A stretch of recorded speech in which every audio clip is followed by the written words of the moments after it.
आइए, ये हम लोग जो है पार्ट 5 वीडियो नंबर कर रहे हैं। इसके अंतर्गत कुछ इम्पॉर्टेंट क्वेश्चंस हैं। आपसे उम्मीद है कि आप थोड़ा ध्यान से देखेंगे और समझने का कोशिश करेंगे। आइए देखिए, ये जो हमारे पास 18 नंबर का क्वेश्चन है एनसीईआरटी का, ये 4 क्वेश्चंस का मेल है इसमें, और बड़े ही सिग्निफिकेंट रिएक्शंस है जो अक्सर 12th के एग्ज़ाम में पूछे जाते हैं। जैसे कि कॉल्वे, यहाँ देखेंगे हम लोग एक कॉल्वे रिएक्शंस हैं, रिवर-टाइमन रिएक्शंस हैं जो अभी हम लोगों ने किया था पिछले में, विलियमसन ईथर सिंथेसिस है, और एक है अनसिमेट्रिक ईथर। तो आइए सबसे पहले हम लोग जो है देखते हैं कि ये कॉल्वेज रिएक्शन जो है ये बेसिकली होता क्या है।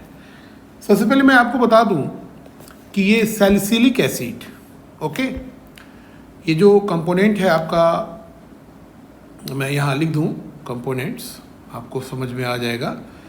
ये सैलिसिलिक एसिड है, ये बेसिकली कोल्वे रिएक्शंस के द्वारा हम लोग सैलिसिलिक एसिड बनाते हैं। सैलिसिलिक एसिड बनाते हैं, ठीक है। ये आयोडेक्स वगैरह में भी ये मिला रहता है कंपोनेंट्स, ठीक है, मेडिसिन में इसका काम होता है। और फिर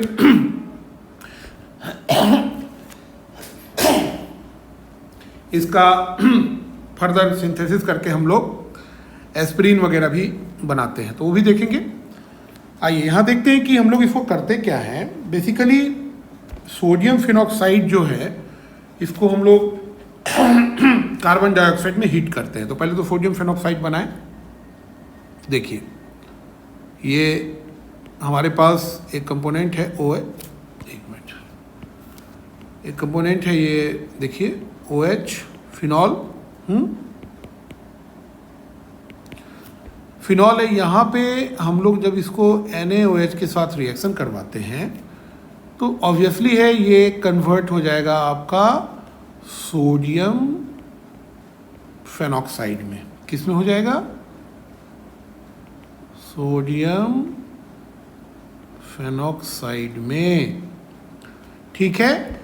इसके बाद इसको हम लोग देते हैं 400 केल्विन का टेम्परेचर, 4 to 7 एटमॉस्फेरिक प्रेशर, और यहाँ हम लोग इसमें कार्बन डाइऑक्साइड गैस को जोड़ने की कोशिश करते हैं, मतलब कर ही देते हैं एक तरह से।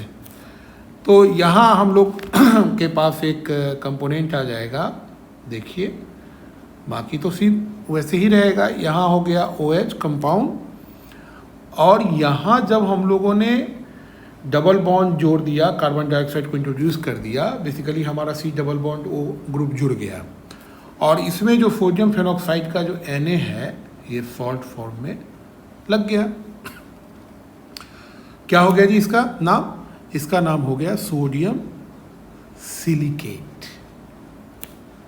यहाँ हम लोग इसको लिखेंगे, देखिए ये हो जाएगा आपका सोडियम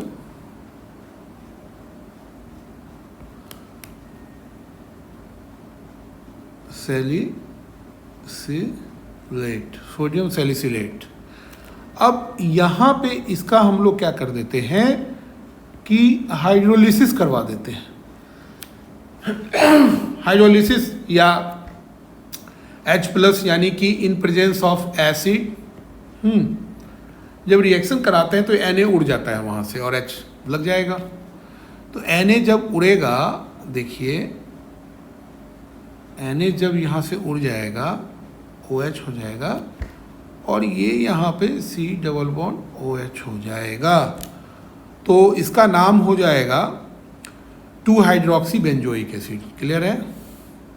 ये फर्स्ट कार्बन पे आ जाएगा, ये प्राइम पेरेंट के साथ जुड़ा रहेगा, इसलिए इसको 1 नंबर देंगे। यहाँ पे हमारे पास कंपोनेंट्स क्या आ जाएंगे, देखिए आ जाएगा 2-हाइड्रोक्सी बेंजोइक एसिड। क्लियर है?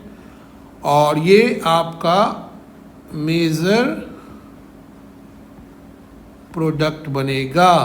क्लियर है? आइए अब हम लोग इस पे देखते हैं कि आपका सैलिसिलिक एसिड बन गया तो उससे एस्पिरिन दवा जो दर्द वगैरह में काम आता है या हार्ट के पेशेंट को ब्लड थिनर के रूप में दिया जाता है तो उसको हम लोग कैसे बनाते हैं, ये भी एक इसी के साथ जुड़ा हुआ है, तो मैं सोचा कि आपको बता ही दिया जाए ये क्यों बचा रहे। ये देखिए OH C double bond OH,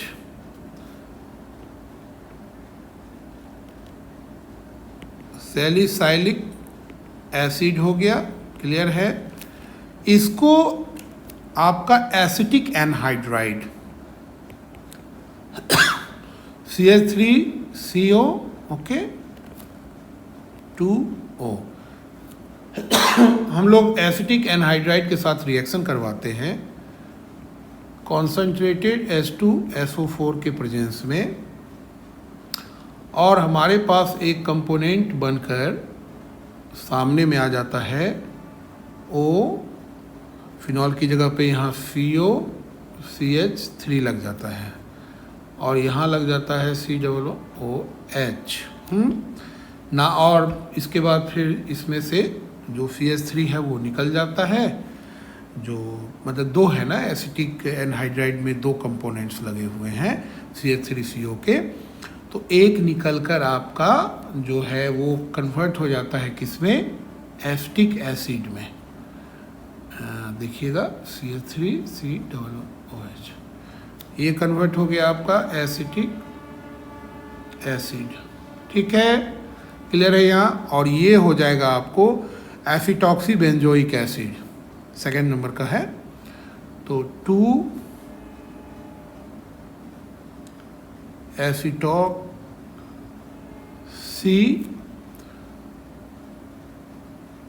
benzoic acid, इसका नाम है एस्प्रिन। क्या है? एस्प्रिन। एक बहुत ही सिग्निफिकेंट दवा है, सारे आप सभी जानते हैं। आइए अब हम लोग फिर से देखें, दूसरा हमारा रिएक्शन हो गया रिमर टाइमन रिएक्शन, टाइमन रिएक्शन। आइए इसको देखा जाए कि ये क्या है। और इसको हम लोग कैसे आगे प्रोसीड करेंगे।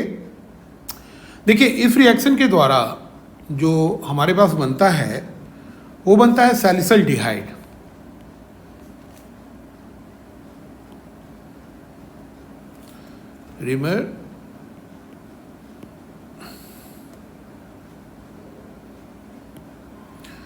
टाइमन रिएक्शन,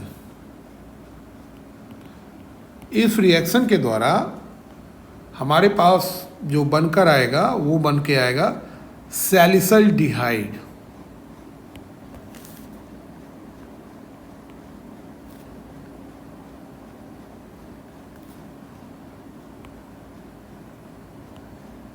सैलिसल्डिहाइड बनेगा और इसका जो स्ट्रक्चर होगा वेरी सिंपल, ये देखिए OH और यहाँ लग गया जी CHO, ये हो गया जी आपका सैलिसल्डिहाइड का स्ट्रक्चर। देखिए बनता कैसे है। चलिए पेन का कलर थोड़ा चेंज कर लेते हैं, कुछ चेंज तो फील होगा। आइए यहाँ देखिए, सबसे पहले हम लोग जो है फिनॉल ले लेते हैं।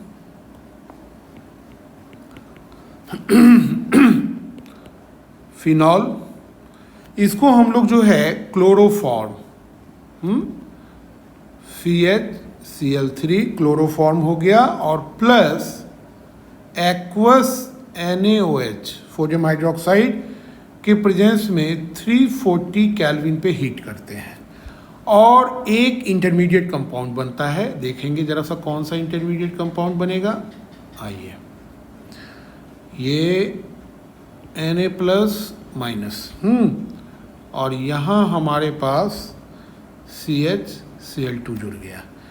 ये जो है आपका फिनॉक्साइड आयन जो है सोडियम फिनॉक्साइड का एक इंटरमीडिएट कंपोनेंट्स बनता है। इंटरमीडिएट कंपाउंड है ये, जो अनस्टेबल होता है।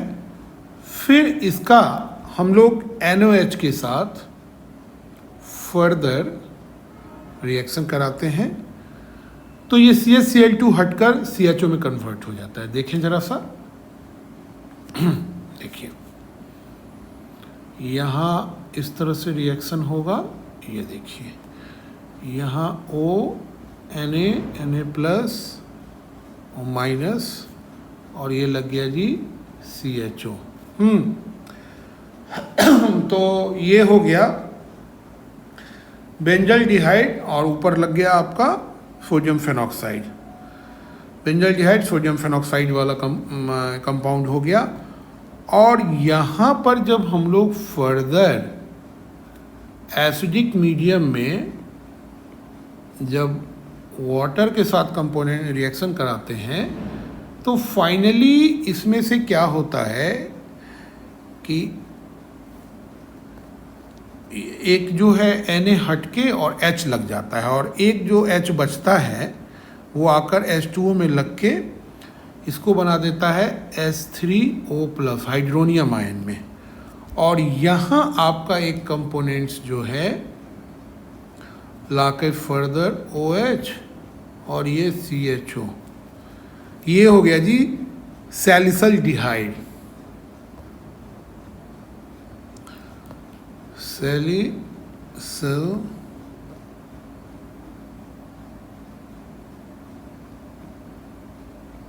सैलिसिल डिहाइड हो गया।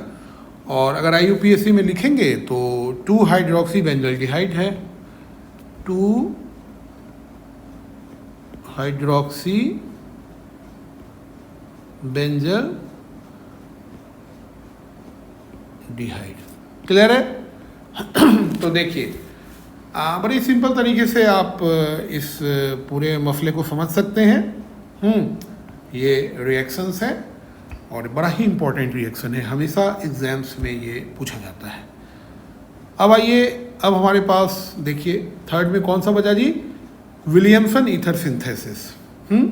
देखते हैं विलियमसन ईथर सिंथेसिस में क्या होता है बेसिकली। आइए, विलियमसन ईथर सिंथेसिस जो है वो अलेक्जेंडर विलियमसन जो कि इंग्लैंड के रहने वाले थे, है ना, और इन्होंने जो है आपको लंदन यूनिवर्सिटी में जो है वो ये पढ़ाते थे, यूनिवर्सिटी कॉलेज लंदन में, और वहीं पर इन्होंने इस तरह के रिएक्शंस की खोज की थी जिससे कि ईथर का सिंथेसिस होता है। इसमें इन्होंने क्या कर दिया था, इसको ज़रा सा लिखते हैं हम लोग, एक रेड वाला पेन ले लेते हैं। चलिए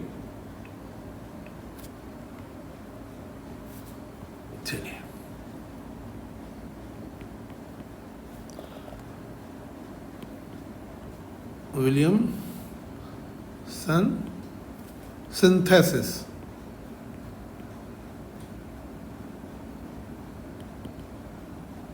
आइए,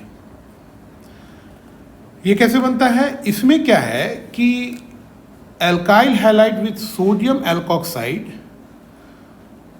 और sodium phenoxide to form ether. इसमें जो है हम लोग एल्काइल हैलाइड को सोडियम एल्कोक्साइड के साथ रिएक्शन कराकर ईथर में कन्वर्ट करते हैं। देखिए कैसे, RX एल्काइल हैलाइड लिया हम लोगों ने, एल्काइल हैलाइड लिया, इसका रिएक्शन करा दिया जी सोडियम एल्कोक्साइड से, NaO यहाँ R, ये क्या हो गया आपका सोडियम एल्कोक्साइड।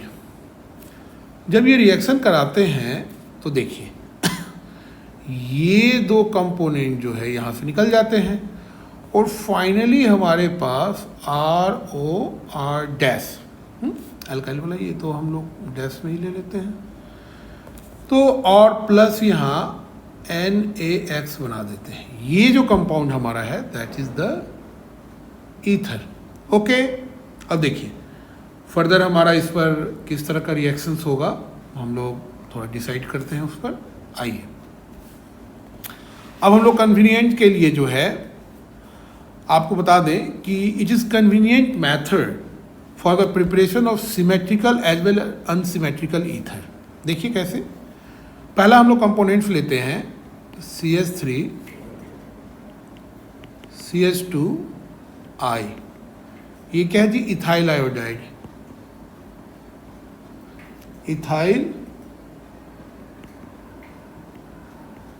Ethyl iodide. फिर हम लोग दूसरा कंपोनेंट क्या ले लेते हैं, इसमें जोड़ते हैं सोडियम प्लस ऑक्सीजन माइनस, ये देखिए CH2 CH3, ये हो गया जी सोडियम एल्कोक्साइड, सोडियम एल्कोक्साइड। अब NaI निकल गया यहाँ पे, देखिए ये NaI निकल गया और यहाँ बना दिया जी डाइथाइल ईथर, क्योंकि इधर भी ईथर है और इधर भी ईथर है। सोडियम एल्कोक्साइड जो बना बेसिकली ये सोडियम एथॉक्साइड था। तो बन गया जी सिमेट्रिकल ईथर, दोनों तरफ से बराबर है, देख लीजिए CH3 CH2O CH2 CH3 plus NaI sodium iodide. अब ये क्या हो गया जी, diethyl ether, diethyl ether हो गया। और इसका नेचर कैसा है, सिमेट्रिकल।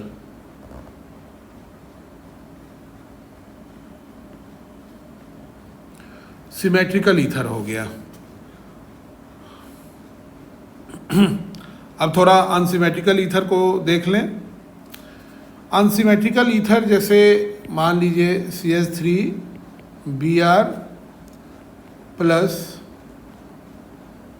Na प्लस और ये O माइनस, ये देखिए CH3 CH3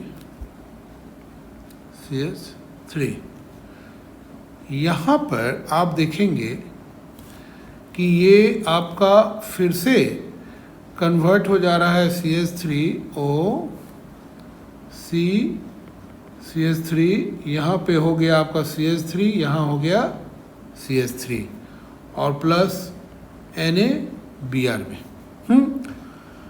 तो ये आपको देख लीजिए मिथाइल टर्शियरी ब्यूटाइल ईथर हुआ।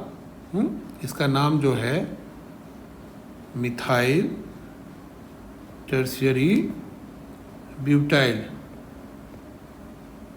ईथर हुआ है। और ये अनसिमेट्रिकल है, क्या है देखिए, दोनों तरफ से बराबर नहीं है तो अनसिमेट्रिकल ईथर हो गया। अच्छा, एक चीज़ इसमें बहुत ध्यान देने की ज़रूरत है कि इसकी कुछ लिमिटेशंस भी हैं कि Williamson synthesis is used to formation of symmetrical and unsymmetrical ether. However, for the synthesis of unsymmetrical ether, a proper choice of reactant is necessary. To best yield of unsymmetrical ether are obtained when alkyl halides are primary. इसमें देखिए alkyl halide का primary होना ज़रूरी है अच्छे yield के लिए, क्योंकि अगर एल्काइल हैलाइड हम लोग मतलब जो है टर्शियरी लेते हैं या सेकेंडरी लेते हैं तो उस समय ईथर का निर्माण नहीं हो पाता है, क्योंकि वो ईथर के बदले में एल्कीन दे देता है। हम लोग आगे के क्वेश्चन जब इस तरह से आएगा तो वहाँ चर्चा करेंगे। तो अभी खैर विलियमसन सिंथेसिस में इन सब बातों की चर्चा नहीं करनी है। आप यहाँ पे इसको देखिए, इस रिएक्शंस को, और इसको देखिए, इसमें एल्काइल हैलाइड जो है वो सोडियम एल्कोक्साइड के साथ रिएक्ट कर जाता है। That's all, that would be our enough knowledge in order to understand all these things. Okay? तो मुझे उम्मीद है कि आपको समझ में आया होगा। चलिए, बहुत बहुत धन्यवाद। Thank you.